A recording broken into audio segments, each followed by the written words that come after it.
terapéutica, pues que la vamos a llevar durante estos meses que nos viene como primer semestre del 2022 y creemos de que va a ser muy interesante. El título de la asignatura, como ustedes verán, es Farmacología y Terapéutica. Yo soy el doctor Lucio Hernández Razas Melgares para servirles a ustedes y empezaremos con este tema, que es la historia de la farmacología. Toda ciencia, todo conocimiento siempre tiene una historia. Entonces, la historia de la farmacología dice lo siguiente, ¿no? Que el hombre desde su origen, no sabemos cuándo, hay mucha gente que sigue estudiando dónde y cuándo aparecimos en la Tierra y por qué, hace cuántos miles y millones de años, no lo sé. Y desde que tuvo conocimiento, razonamiento, buscaba pues los remedios para que, buscaba soluciones a su propia salud, en particular para aliviar el dolor. Y han pasado tantos años que hasta la fecha aún todavía no podemos dominar el tema de dolor. Seguimos teniendo pacientes con dolor. Eso es una verdad. Y sigue sufriendo el humano del dolor, a pesar del avance de la tecnología farmacológica, etcétera, sigue habiendo dolor. Y otra causa por la cual buscaba medios para restaurar, quiere decir remedios, para sentirse físicamente mejor. Estas dos cosas, comer bien, sentirse bien, tener fuerza muscular, caminar, trabajar, etcétera. Estos eran pues los objetivos por los cuales el hombre desde sus orígenes pues buscaba los remedios, ¿no? Por eso es que la farmacología es tan vieja como el ser humano. Viejo, muchos años. Aparecieron los hombres y también hubo que buscar pues los remedios, ¿no? Y hace 35,000 años el hombre ya cultivaba plantas como la manzanilla y la valeriana con fines curativos. La manzanilla como antiinflamatorio y la valeriana para sus efectos calmantes, ¿no? Para el estrés y dormir bien. Actualmente se utiliza por lo menos la valeriana para eso. Entonces, miren, hace cuántos años ya el hombre empezaba a buscar algunas sustancias para poder vivir bien. Hace 5,000 años en China se conoce, dice, las propiedades beneficiosas del té y el ruibarbo, que hasta ahora sigue utilizándose, ¿no? Hipócrates, aquí viene el tema, ¿no? Nosotros cuando egresamos, médicos, odontólogos, bioquímicos, hacen el juramento hipocrático. ¿Y quién era Hipócrates? A ver, ¿quién me puede decir algo por ahí? ¿Quién era Hipócrates? El padre de la medicina. Exacto. ¿Qué más? ¿Pero por qué? ¿Por qué fue el padre de la medicina? Bueno, el padre de todas las instancias que manejamos la salud. Medicina. Un médico antiguo de Grecia. Ya, ¿qué más? Pero ¿por qué hacemos el juramento hipocrático? ¿El por qué? ¿Por qué? Porque él dijo que no usara la medicina para algo malo. No. Usar las sustancias químicas sabiendo que no hace daño.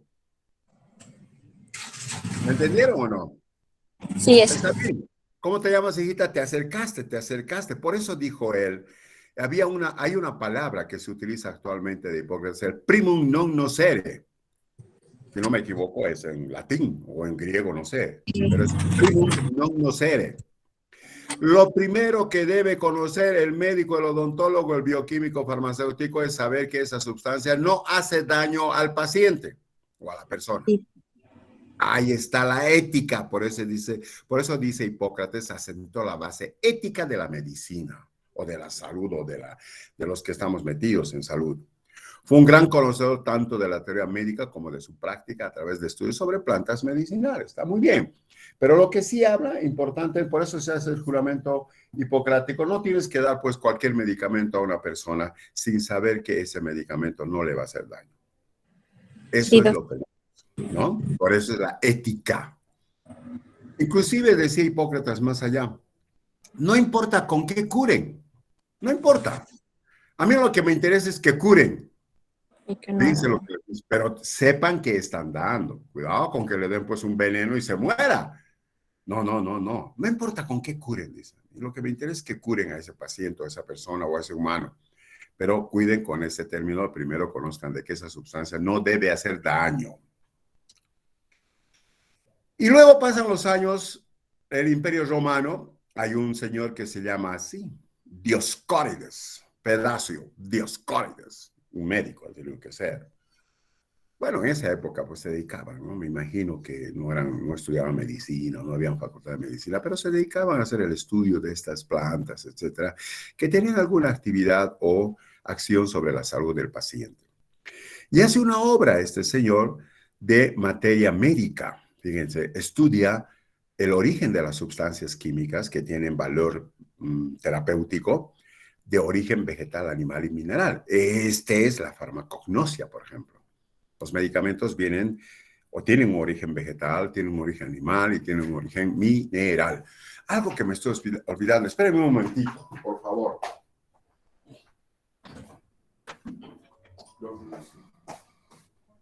A ver, Gusi, ven un ratito, a ver, grábamelo lo que estoy dando. Grábamelo.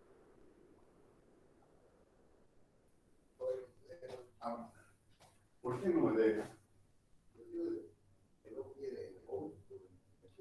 Pero si tenía siempre.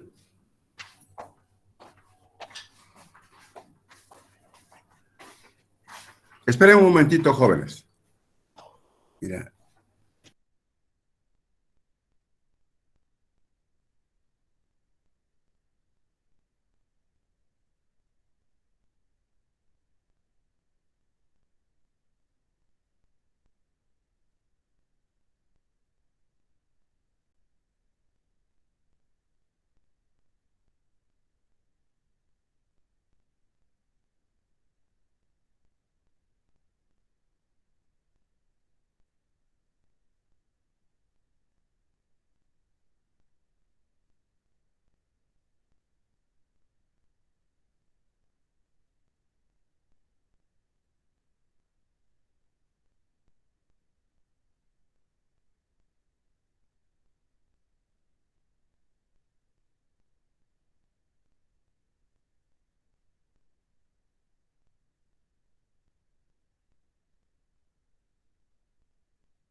¿Pueden escucharme? Sí, doctor. ¿Saben por qué he hecho un break? Porque quiero grabar y yo no sé qué pasa que no me permite grabar. Eso estoy, le he pedido a mi hijo que me lo haga, pero nada. Yo también he intentado y nada. No sé si esta computadora tiene algo mal o qué. Como deseo que ustedes tengan la grabación de lo que estoy hablando, por esa razón. Bueno, pero ahora ven la imagen, ¿no? No, ¿No se ve la No está imagen? presente. no, doctor, no hay presentación. Pucha, caramba, esperen un cachito a ver. Doctor, disculpe, creo que alguna de las doctoras comentó que habían quitado la función de grabar en la plataforma de Classroom. Quizás fue eso. Yo matándome por encontrar. Esperen un ratito, hijitos. Espérense un momentito, un minutito, por favor. Ya, y bueno, esperen un cachito.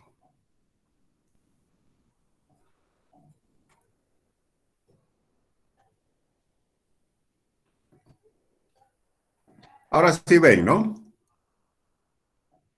Sí, Sí, doctor. ¿Sí se ve? doctor. Ya. Miren, chicos, vamos a averiguar esto, si se puede grabar o no. Lamentablemente he estado buscando para grabar porque ustedes tienen que leer en la parte asincrónica o el área asincrónica. Por esa razón me preocupaba, pero así como dice la compañera, puede ser de que haya sucedido ese fenómeno y yo no sabía. Bueno, continuaremos entonces. Este señor del Imperio Romano, Pedacio Dioscórides, hizo una obra de materia médica. Y en la obra se recogen 600 tipos de plantas medicinales con descripción de sus virtudes, o sea, de sus acciones terapéuticas y su forma de administrar con fines curativos. Caray, este era un farmacólogo de primera, ¿no? Para esa época. Entonces era un tipo querido por los emperadores, seguramente, con seguridad.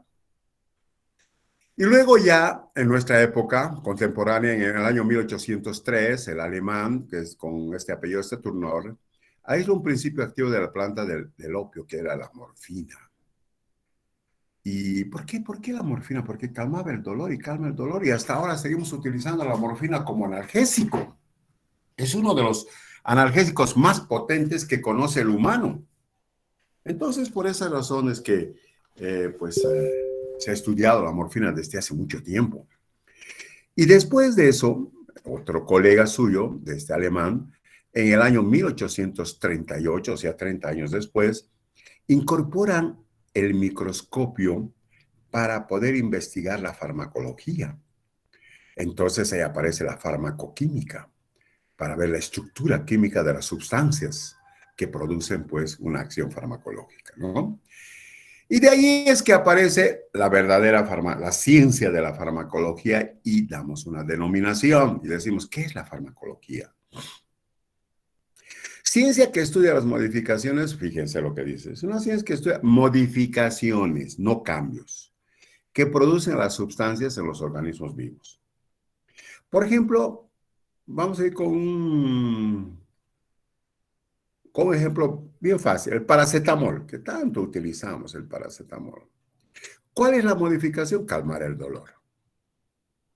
Entonces, si calmamos el dolor con el paracetamol, esa es la modificación en el organismo vivo. Eso es lo que vamos a estudiar y a eso se llama farmacodinámica. La acción de la sustancia química sobre el organismo vivo se denomina farmacodinámica. Cuando se utilizan con fines beneficiosos, reciben el nombre de medicamento. Fíjense lo que dice esto también. Cuando no cumple ninguna función terapéutica, se llama droga. Entonces no me van a decir, pues, dele la droga de paracetamol. No, está pues mal dicho. Tendrán que decir, dele el medicamento o fármaco que se llama paracetamol. Pero no digan, pues, denle la droga de paracetamol. Porque dentro del léxico médico y salud no está la palabra droga. Eso tienen que utilizar la FELCC, porque ellos están en busca de droga, supuestamente, ¿no? Hay que pensar también eso. Ellos están en busca de la cocaína, marihuana, etcétera, etcétera. Eso, Perdón. dígame. ¿Y por qué dicen droguería y un nombre? Porque Eso, hay... porque antes de estos lugares que dicen droguería, preparaban medicamentos. Desde ahí viene. Ahora ya no existe esa palabra, ya no debería utilizarse eso de droguería, aunque algunas farmacias, como la farmacia boliviana, por ejemplo, aún sigue preparando sustancias que no existen en el ámbito comercial normal. Por ejemplo, los dermatólogos mandan a preparar algunos medicamentos para la piel, ¿no? Que no existen en el mercado, algunas pomadas, lociones, etcétera. Y desde ahí viene ese nombre de droguería, ¿no? Porque eran preparados de tipo, que les digo, a ver, hay una palabra que se llama también farmacognosia, algo, les voy a recordar un poquito más. Hay una definición clara al respecto de eso. Por eso viene el nombre de droguería, porque son las últimas farmacias que preparan algo. Pero si nosotros nos referimos a Farmacor, a Farmelías, que son las potencias ahorita en farmacias, ninguno prepara ni la aspirina. Todo ya venden preparado. En cambio, la única excepción a esto sería, digamos, la droguería boliviana, que está en la plaza principal, que sí prepara algunos medicamentos por esa razón. La nomenclatura de los medicamentos. El nombre químico, que es el que se obtiene por las características de la farmacoquímica, denota la composición y estructura del medicamento, la estructura química. Y el nombre genérico es el nombre común de principio activo. Este es el que más nosotros manejamos o debemos manejar. Con seguridad les digo, en las instituciones de seguridad social,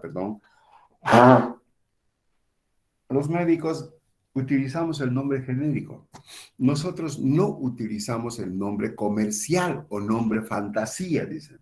Nombre fantasía o comercial es lo que ya les digo, lo que le pone la productora o importadora de medicamentos. Por ejemplo, Tecnofarma. Para Tecnofarma el diclofenaco sódico se llama Lertus. Lertus es el nombre comercial o de fantasía. ¿Me dejo entender? ¿Sí o no? Sí, doctor. En cambio, el nombre genérico sigue siendo el diclofenaco sódico. Eso no cambia en todo el mundo. En todo el planeta Tierra no cambia. Sigue siendo el diclofenaco sódico. Ese es el nombre genérico. Y la especialidad farmacéutica es el nombre comercial o nombre fantasía, también dicen, que sería en este caso, del ejemplo que les he dado, sería el Ertus. El Ertus, por ejemplo, no hay pues en la China. No hay. Pero el diclofenaco sódico sí hay. Eso sí, porque es un nombre genérico que es manejado por todo el mundo con ese nombre de diclofenaco sódico. Y en los laboratorios de la China seguramente le van a dar otro nombre, Xuanxinchunchan, listo. Nosotros no sabemos. Pero lo que sí sabemos es que el nombre genérico es diclofenaco sódico. Esa es la gran diferencia. Y en las instituciones de seguridad social, obviamente manejamos el medicamento con el nombre genérico. No nos interesa la marca. El ejemplo, ahí está. El nombre químico, alfa-aminobensilpenicilina. Ese es el nombre químico. El nombre genérico es ampicilina. La ampicilina nunca va a cambiar en ninguna parte de la Tierra.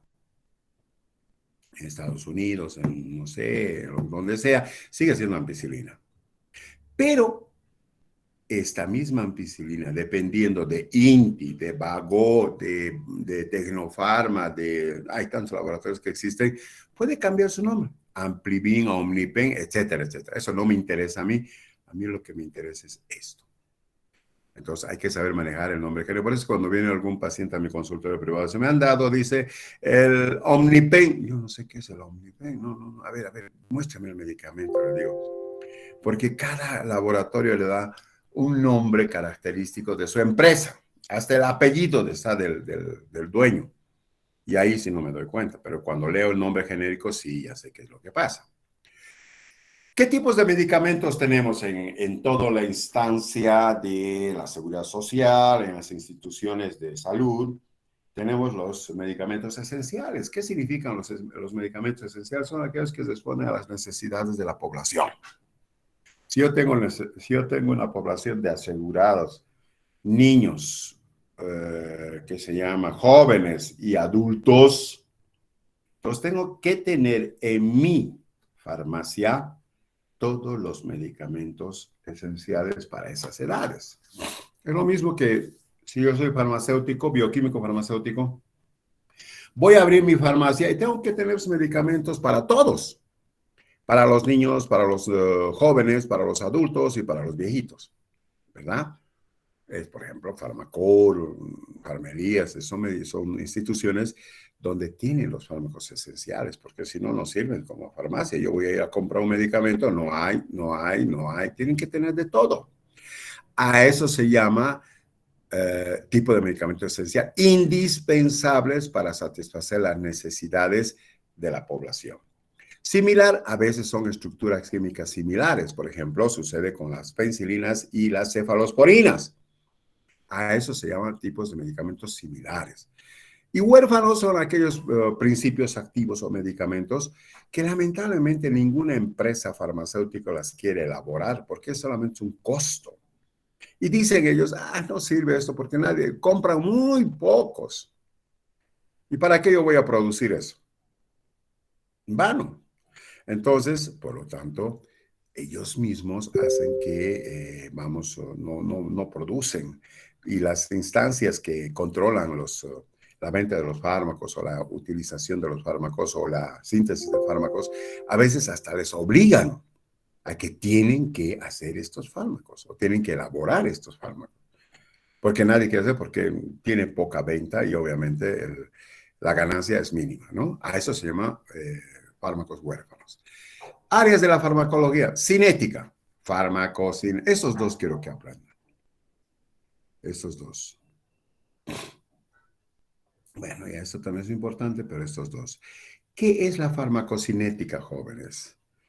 Es qué hace el organismo, es la acción, dicho de otra manera, del organismo vivo sobre el medicamento. Fíjense lo que estoy diciendo. Es la acción del organismo vivo, es decir, cuando yo me tomo el paracetamol, ¿qué hace mi hígado? ¿Qué hace mi organismo con el paracetamol? Lo destruye, pues, por supuesto, claro. Porque yo no voy a tener toda la vida pues el efecto del paracetamol. Entonces tiene que destruirse. Entonces a eso se llama farmacocinética, lo que el organismo vivo hace al medicamento, lo destroza, lo destruye, lo bota, dicho de otra manera. En cambio, la farmacología es al revés, lo que el medicamento hace frente al organismo vivo. Es decir, es el mecanismo de acción intrínseco, el efecto del paracetamol que te produce analgesia. Esa es la farmacodinámica o la farmacodinamia. Yo tomo paracetamol, me calma el dolor. A eso se llama farmacodinamia o farmacodinámica. Y tengo que tomar cada 8 horas, dice el doctor, el paracetamol. Eso quiere decir que en 8 horas mi organismo lo ha triturado, lo ha degradado y lo ha eliminado. A eso se llama farmacocinética y por eso tengo que tomar otra vez a las 8 horas el paracetamol. La farmacoterapia, utilización de los fármacos en tratamiento y prevención de enfermedades, sí. No solamente la medicina, desde el punto de vista de la farmacología, utiliza los fármacos o las sustancias químicas para curar o para sanar o para tratar una enfermedad, sino también para prevenir. Las vacunas son sustancias químicas, como ayer me han puesto a mí, por ejemplo, la vacuna contra el COVID. Entonces, es una sustancia química también dentro de la farmacología que sirve ¿para qué? Para prevenir enfermedades. Eso. Y la toxicología, pues estudio de los efectos tóxicos de la sustancia química. Y la farmacognosia es conocer el estudio del origen de los medicamentos eso es lo que hizo Dioscórides Pedacio. Estudió los medicamentos de dónde se originan, que podía ser del reino animal, del reino vegetal y del reino mineral, ¿no? Eso es la farmacognosia, lo que les dije hace rato me voy a acordar. La investigación de los fármacos, de nuevos fármacos, quiere decir, ¿cómo obtenemos? Cada año, si ustedes observan en el internet, en el internet más que todo, cada año salen nuevos medicamentos que ni la conocemos, miles de medicamentos. Y como que cada año también se van anulando o eliminando miles de medicamentos. Pero para lograr elaborar o sintetizar nuevos medicamentos, tienen que entrar en una etapa de investigación de nuevos fármacos. ¿Y cómo se hace? Síntesis del fármaco, quiere decir elaborar. Entra en lo que se llama farmacología experimental. Tengo que experimentar con esta sustancia que no conozco, pero que aparentemente tiene buena acción. Entonces tengo que estudiar. A eso se llama farmacología experimental. En la fase 1, en humanos, lo primero que se hace es determinar la dosis máxima que voy a utilizar de esa sustancia química que ni sé qué se llama todavía. Y hago eso, la farmacología en humanos. Le doy al humano hasta que a tal punto subo 10 miligramos, 15 miligramos, 20 miligramos, no siente nada, 20, 30, 40, 50 miligramos ya empezó con diarreas, ¿no? Lo que sea, ahí la paro. Entonces, ahí empieza mi estudio. Esta sustancia que quiero utilizar no debe pasar de 50 miligramos. Ese es el ensayo clínico inicial. Después hago el ensayo clínico comparativo. Utilizo esa sustancia que supuestamente tiene buen efecto para el dolor de cabeza, por ejemplo, para pacientes que están con dolor de cabeza y pacientes que no están con dolor de cabeza. Entonces, utilizo y comparo. Bueno, comparo con los que están con dolor de cabeza y los que no están con dolor de cabeza, me aparecen signos nomás de intoxicación de medicamentos, y los que tienen dolor de cabeza, ¿ha calmado o no ha calmado? ¿En cuánto por ciento? Por supuesto que toda investigación, jóvenes, tiene que superar el 75, 80 o 90% de los medicamentos que ya existen. Quiero decir de la siguiente manera. Si yo tengo el paracetamol que me calma el dolor de cabeza en un 70% de los pacientes que utilizo, y estoy utilizando el Avenon, yo no sé qué será el Avenon, me estoy inventando el nombre, ¿no?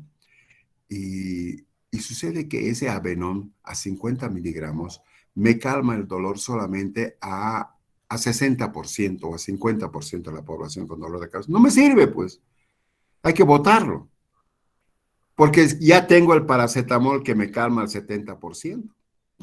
Pero si sigo buscando, y el Avenon que estaba yo averiguando, me calma el dolor en 90% de los pacientes, caray, entonces tengo que seguir con esto. Eso justifica la investigación porque es mucho más eficaz que el paracetamol. A eso se llama ensayo clínico comparativo. ¿Me comprendieron? Y finalmente, cuando ya hago el estudio comparativo en poblaciones, no sé de cuántos, de cientos de personas, entra el mercadeo controlado. ¿Qué quiere decir? Que por 1 o 2 años tengo que controlar a qué población estoy dando, porque este medicamento calma el dolor en forma eficaz, mejor que el paracetamol, pero tengo que saber qué consecuencias puede tener.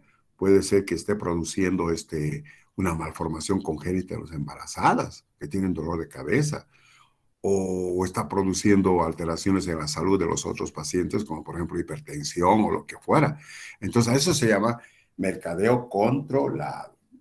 Y cuando ya me entero de que está muy bien, que no hay problema, entonces hago el mercadeo sin restricciones. Ya, como el paracetamol ya se vende inclusive sin receta. ¿Por qué? Porque no hay ningún problema, ¿verdad? Entonces ahí está descrito todos estos efectos para el desarrollo de los fármacos, ¿verdad? Y aquí vamos a entrar con farmacocinética. La farmacocinética es larguito, miren, liberación, LADME. Cuando hablemos de farmacocinética, en cualquier libro aparece con esto, con esta abreviatura de LADME. ¿Qué quiere decir LADME en farmacocinética? L, liberación, A, absorción, D, distribución, M, metabolismo y E, excreción. ¿Se dan cuenta ya? Cuando yo tomo una cápsula, se libera de la capsulita. Ya. Después de que se libera la sustancia adentro, los granitos que ustedes han visto de las capsulitas, se absorben esos granitos. Y esos granitos luego se distribuyen en todo el organismo por la circulación sanguínea. Y luego pasan por el hígado. Y cuando pasan por el hígado no los deja pasar. Es como una tranca y empieza a metabolizarlos. Empieza a eliminarlos, quiere decir eso, anular sus efectos. Y una vez que anula sus efectos, el riñón se encarga de eliminarlos. Entonces, todo este proceso LADME es la farmacocinética. Entonces el organismo, como digo, el organismo tiene que pasar todas estas barreras, en particular la absorción. Para absorberse, pues no es tan fácil. Tiene que haber una molécula relativamente pequeña, tiene que haber unas condiciones eléctricas, que ya vamos a ver más allá, para absorberse e ingresar a la circulación sanguínea para su distribución. A esto de la absorción se llama barreras biológicas, antes de llegar al receptor, porque con la distribución llega al receptor. Si me duele la rodilla y tomo diclofenaco sódico, ¿cómo va a llegar a la rodilla el diclofenaco sódico si no es a través de la circulación sanguínea, que se produce la distribución? Entonces aquí vemos la liberación del medicamento, la absorción, esta es la circulación sanguínea. Una vez que el fármaco entra a la circulación sanguínea, está como fármaco libre, se unen a receptores, ¿ya? Receptores tisulares, libres o fijados a la misma, y puede haber un fármaco fijado.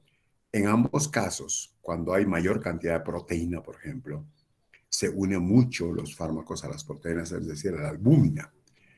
Puede ir directamente al receptor cuando ya está en la circulación sanguínea, puede ir, pero también puede unirse a la proteína, en este caso la albúmina.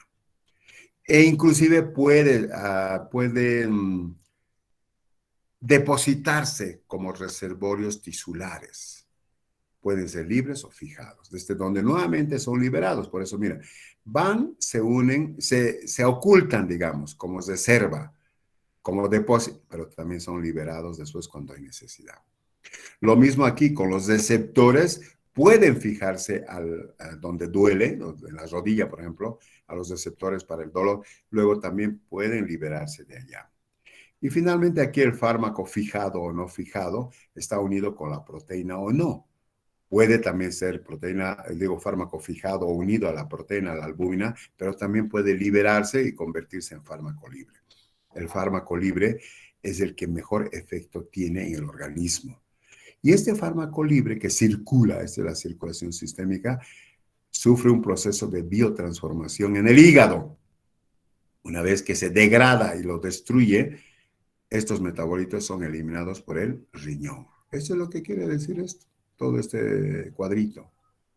La liberación, entonces, vamos a ir uno por uno. Proceso mediante el cual el principio activo queda libre para ser absorbido. 3 procesos que se producen en la liberación. La desintegración cuando son gránulos, la desagregación, tabletas y cápsulas, y la disolución, soluciones o partículas cuando tú te tomas, ¿verdad? Entonces, 3 tipos de liberación hay: de desintegración, desagregación y disolución. La absorción, esto es lo más complicadito todavía. Es la capacidad del medicamento que tiene de atravesar una barrera biológica. En este caso, la mucosa gástrica, pues obviamente, ¿no? Para que entre a la sangre mi medicamento o el medicamento que yo he tomado, tenemos que encontrar, ¿qué quiere decir? Tenemos que tener la facilidad de poder pasar esa barrera para llegar lo antes posible y en la mayor cantidad posible a la circulación sanguínea. Y hay factores que influyen en la absorción. La vía de administración, es importantísimo. ¿Qué quiere decir la vía? Si es por vía oral, si yo tomo el medicamento, la absorción no es regular. Pero cuando me aplico por vía endovenosa, 100% del medicamento está en la sangre. Ya no necesita absorción. Entiéndame esto, jóvenes, bien. Vía de administración por vía oral es más bajito su absorción. Por vía intramuscular, mucho mejor todavía. Entonces, cuando yo tengo un paciente que tiene mucho dolor, por ejemplo, no le voy a dar pues tabletitas para que tomen de diclofenaco o de paracetamol.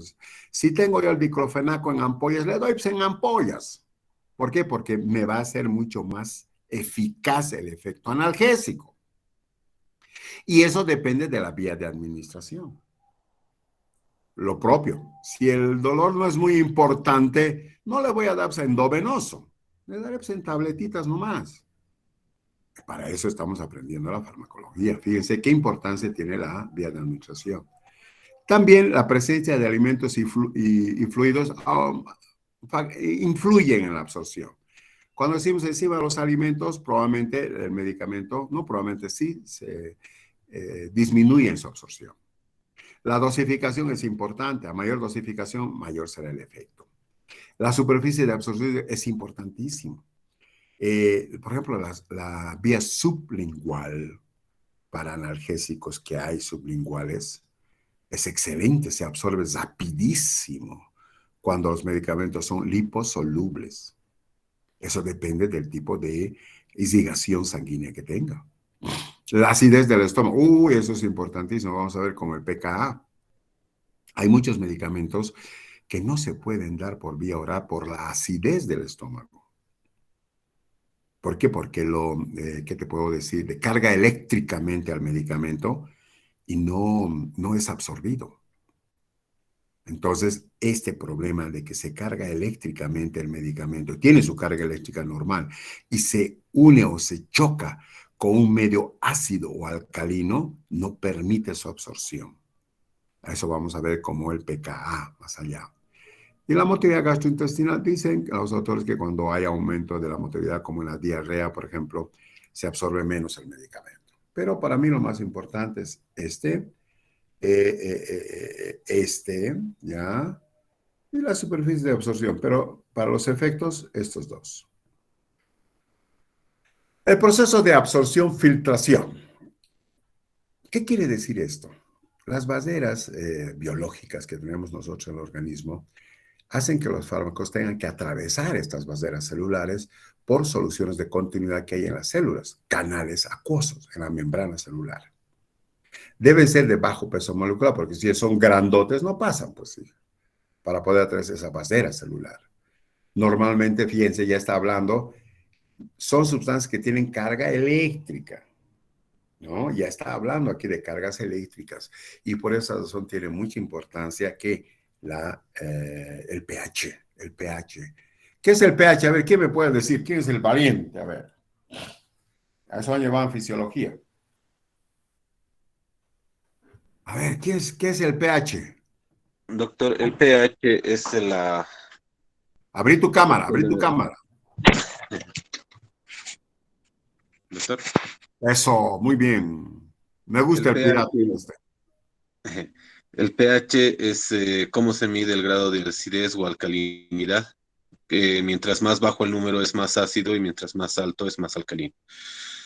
Está bien, pero falta alguito, Carlos Robin. Es decir, el pH es la concentración de iones hidrógeno indirectamente proporcional al valor, así como tú lo has dicho. Mientras más bajo el pH, mayor la concentración de iones hidrógeno. Cuanto más alto el pH, menor la concentración de iones hidrógeno.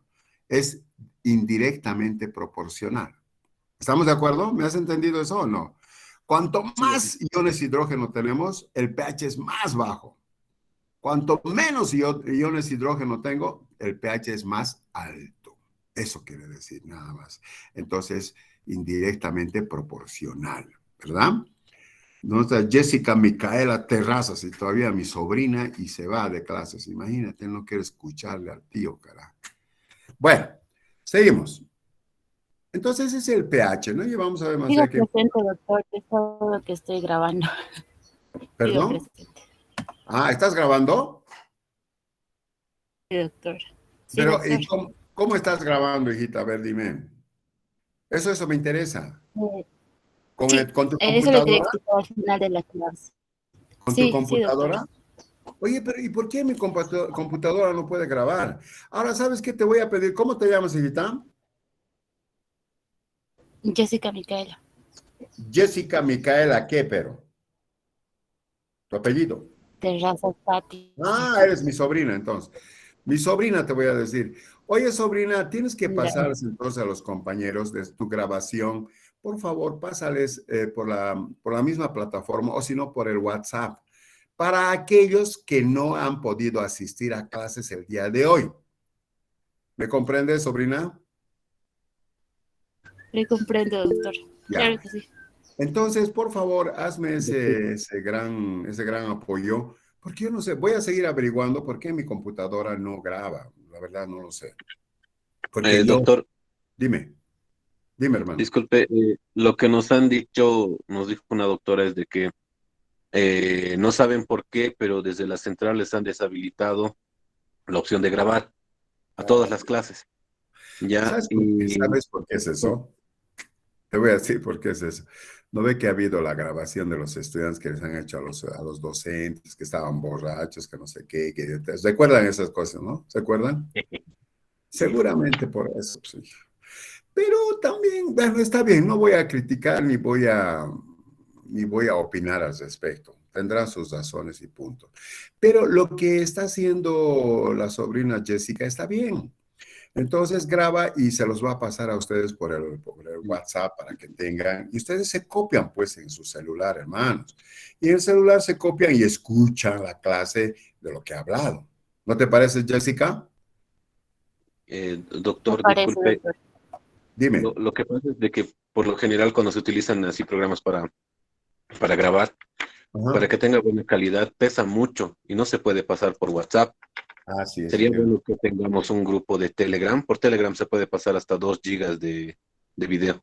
Claro, eso yo pongo a consideración de ustedes, estimados amigos. Vean la mejor manera. ¿Por qué?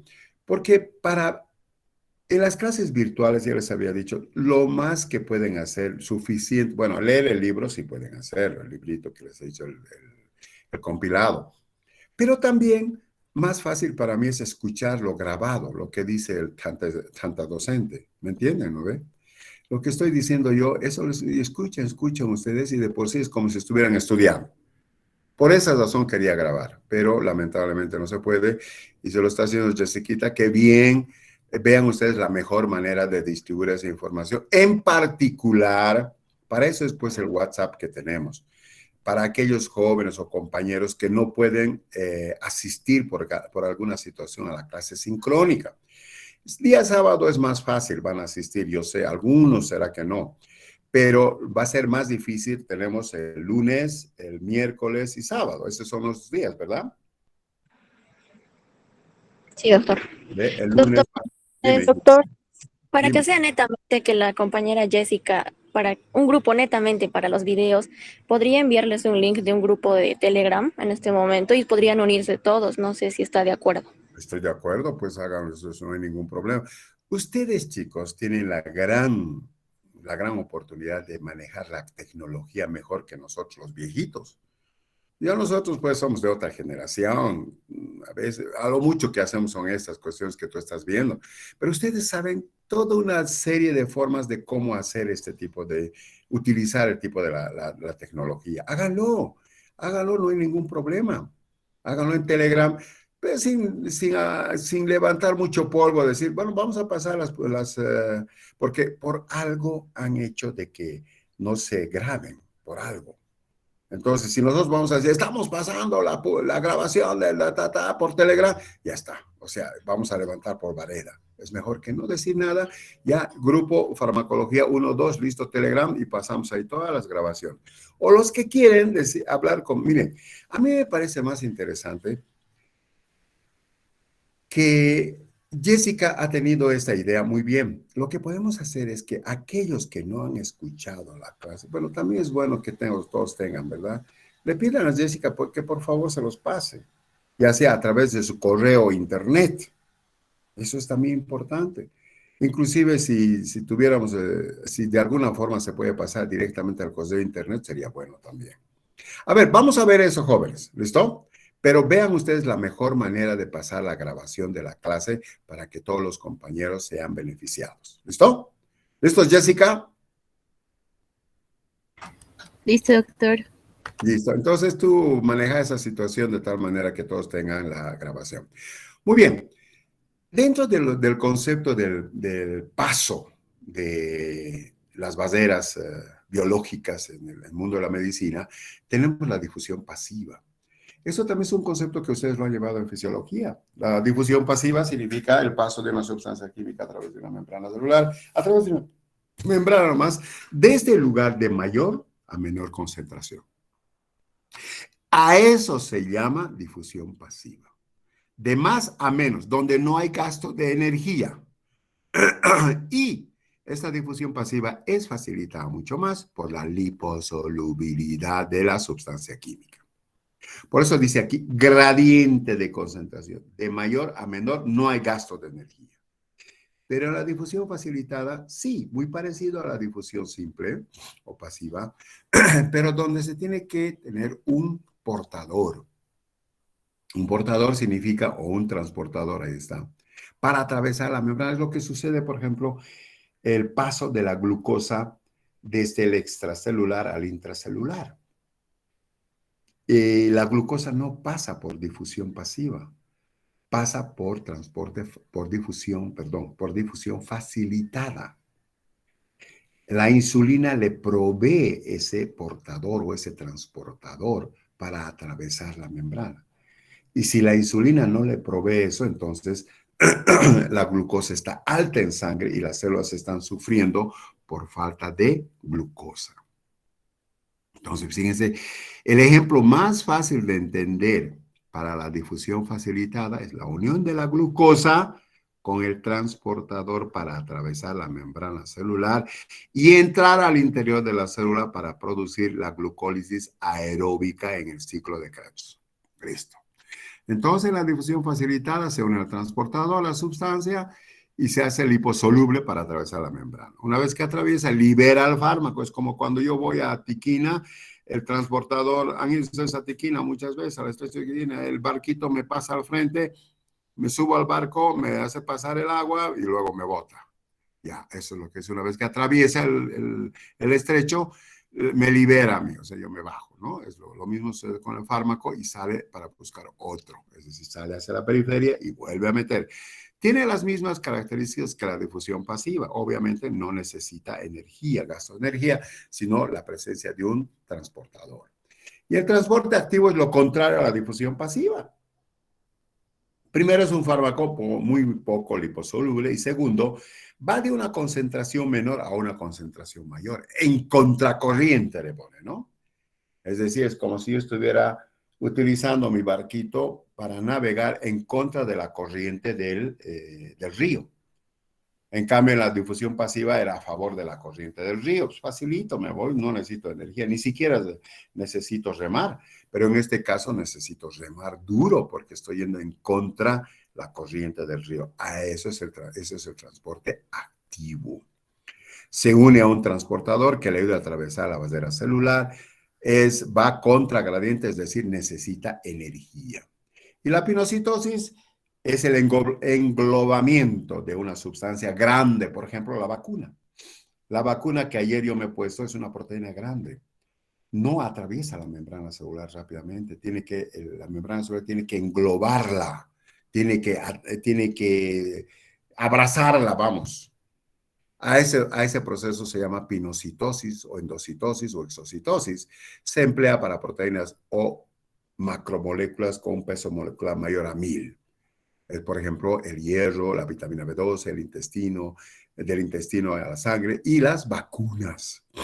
Y por eso es que las vacunas recién tienen efecto a los 10, 15 días, porque este proceso de pinocitosis tarda así para poder ingresar de afuera al interior de la célula. ¿Qué factores modifican la absorción? La liposolubilidad del fármaco. ¿Qué quiere decir? Cuanto más liposoluble, más fácilmente va a atravesar la membrana celular. ¿Por qué? Porque la membrana celular tiene proteína, lípido, proteína.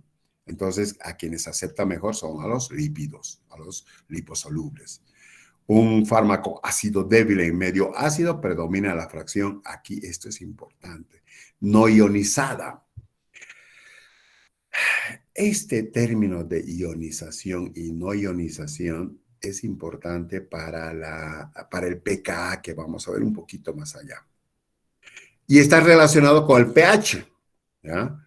Un fármaco ácido débil, quiere decir ácido débil puede ser 4 o 5 de pH. Ácido fuerte, 2, 3. Ácido completamente débil o alcalino, más de 7, pues, ¿no? Entonces, para un fármaco ácido débil, más o menos de 4 a 5 de pH o 3.5 para adelante, un medio ácido predomina la fracción no ionizada, o sea, no se ioniza, porque son amigos, son ácidos, el medio y él. O sea, el medio es ácido y el fármaco también es ácido. Y por lo tanto, es liposoluble, se lleva muy bien. El fármaco ácido débil se absorbe mejor en un pH ácido. Esto es importante, quiero que me aprendan esto. El ácido débil se absorbe mejor en un pH ácido. Pero el ácido débil no se absorbe en un pH alcalino. Eso es lo contrario. Entre los ácidos se ayudan. Recuerden eso. Un fármaco base débil, lo contrario del ácido débil, en medio básico predomina la fracción no ionizada, igual es. O sea, entre bases se ayudan.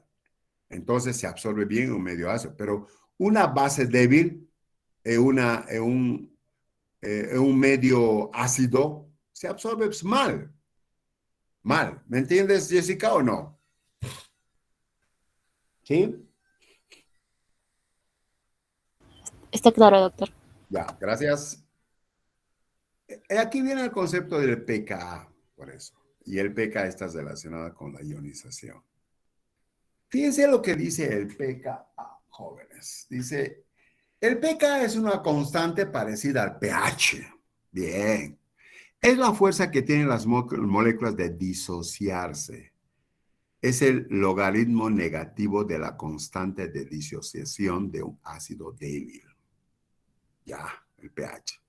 El valor del pH, esto es más importante en rojo, coincide con el pKa del electrolito, o sea, de la sustancia, cuando éste se encuentra ionizado en un 50%. Bien, esto léanme bien, este concepto. Ahora, para la próxima clase, el lunes. Catherine Encinas.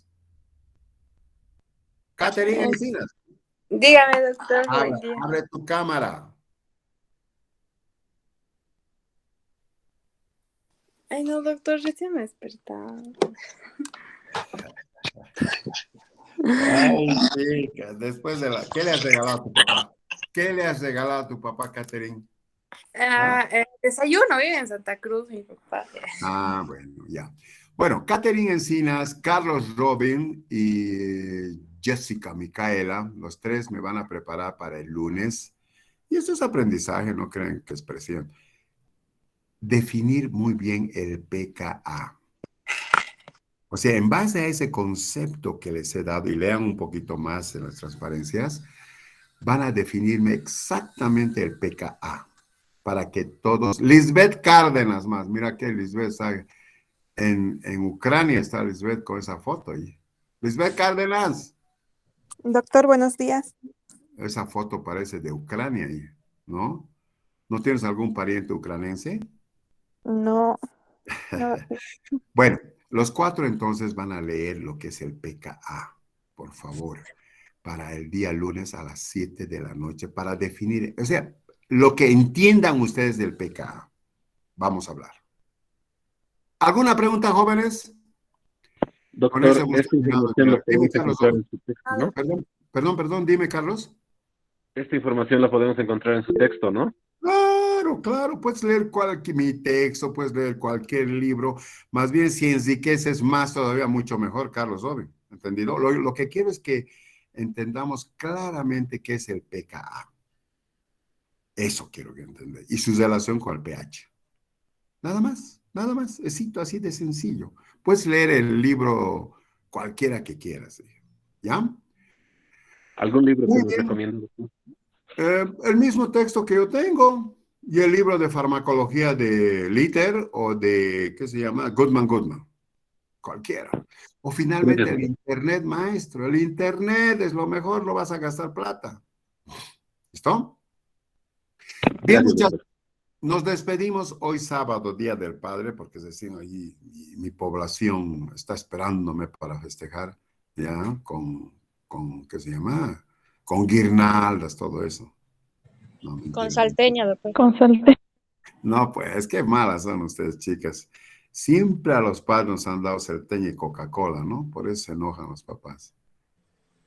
Bueno, doctor, chicos, nos han dicho que somos del Día del Perro. sí, así debería ser, ¿no? Pero les voy a mandar hoy día con con el perdón de ustedes, al WhatsApp, les voy a mandar una intervención bien interesante de una señora de lo que define qué es el hombre. ¿Alguna vez habla bien del hombre? Les voy a mandar hoy día para el WhatsApp en unos momentos más. ¿Listo? Realmente, eso es lo que, bueno, ambos, la mujer y el hombre, deben valorarse mutuamente.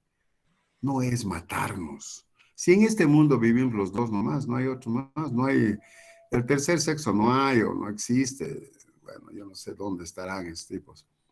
Pero lo que sí predomina en el mundo es el sexo femenino y el sexo masculino. Ahora, en el mundo contemporáneo que vivimos, los hombres, o mejor dicho, las mujeres y los hombres, o los hombres y las mujeres, tienen los mismos valores. Y para los hombres, yo les puedo decir algo, y eso a ver qué dice Carlos Robe. Lo mejor que hizo Dios para el hombre fue la mujer. ¿Y por qué ustedes, las mujeres, no dicen lo mismo de nosotros?